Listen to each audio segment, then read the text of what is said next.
maanta waxaan idinla wadaagayaa dagaal ku dhexeeya YouTube iyo TikTok. YouTube hore waxay u tiri qof walba oo inuu micnaha lacag ka sameeyo waxa waajib ku ah 4,000 saacadood iyo 1,000 subscriber.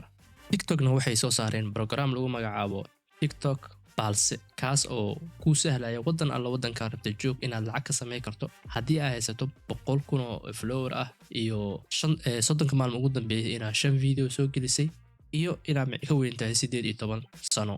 isla markaana YouTube iyadana update cusub ayay soo saartay ee hore ay wax ka bedelayso markii ay hore u dhahday waxa u baahan tahay 1,000 subscribe ah iyo 4,000 saacadood. haddana waxay ku soo dareen haddii aad u baahan tahay inaad lacag ka sameyso waxaa fursad kale heli kartaa dhanka YouTube short 90 maalmood ugu dambeysay in ay daawabatay 10 milyan. waxayna sii raacisay marka aad shortiga sameynayso videoga aad sameynayso badankooda music ay u baahan yihiin muusigooda automatic waxa laga helisaa dhanka YouTube-ka ayagana marka lacag sameyso waxay ku ogolaanayaan inaad hesho adiga 45% ayagana waxay qaadanayaan YouTube-ka 55%. TikTok ayaa update-kiisa dambe haddana wuxuu ku sheegay dadka programka TikTok balsa isticmaalo markay videoy sameeyaan ayagana waxay helayaan 50% lacagta ee macnaha revenue-gooda 50% waxa qaadanaya TikTok.